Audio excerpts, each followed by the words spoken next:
দর্শক মণ্ডলী, আসসালামু আলাইকুম। আজ আমরা জানাবো রাজশাহীর মাটি কি শুধু সোনার ফসলের জন্যই বিখ্যাত, নাকি অন্য কিছু? জানতে হলে দেখতে হবে। প্রিয় দর্শক, এই মাটির কোলে লুকিয়ে আছে এমন সব স্বাদের গল্প, যা একবার মুখে নিলে মনেও রেখে দেয় অমলিন স্বাদ।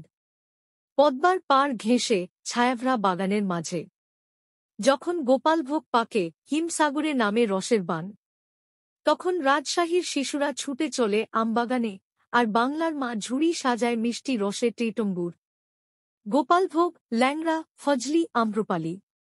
এ যেন এক একটা নাম নয়, এক একটা অনুভব, স্মৃতি, ছেলেবেলার ছুটে যাওয়া দিন। রাজশাহীর আম শুধু ফল নয়, এ তো এক অনুচ্চারিত কবিতা, যার রস উপচে পড়ে উৎসবে, হাটে আর মেলায়।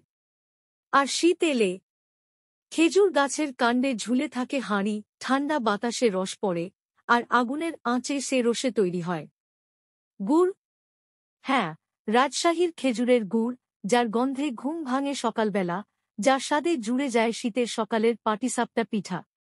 চালের গুঁড়া, নারকেল, গুড় মিশে যখন পাটিসাপটা তৈরি হয় মায়ের হাতে নাকি ঠাকুমার ঘরে, তখন প্রতিটি কামড়ে পাওয়া যায় পরিবারের ঘ্রাণ।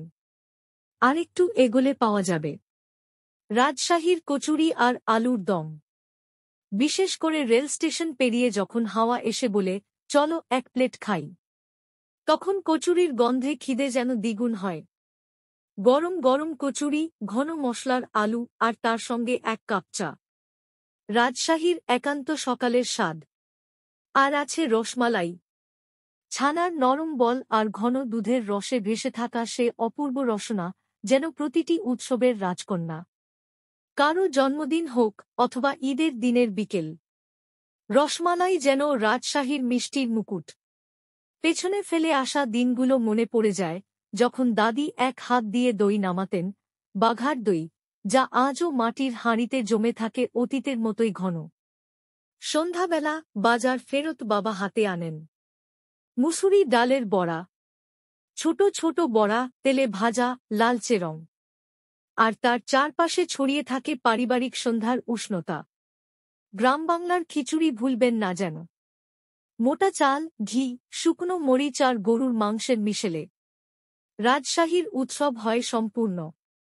এসব খাবার কেবল রন্ধন নয়, এ তো এক একটা অধ্যায়, এক একটা স্মৃতি, যার রন্ধনঘরে বেঁচে থাকে মা, দাদি, ফুফু, খালা।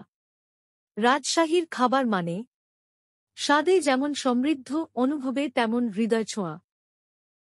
হয়তো আপনি এখানে থাকেন না, হয়তো বড় শহরের হট্টগোলে হারিয়ে গেছেন, কিন্তু একবার রাজশাহীর খাবার মুখে তুললেই মনে পড়ে যাবে, আমার বাড়ি তো ওখানেই, পদ্মার ধারে, খেজুর গাছের নিচে, মায়ের পাটিসাপটার পাশে।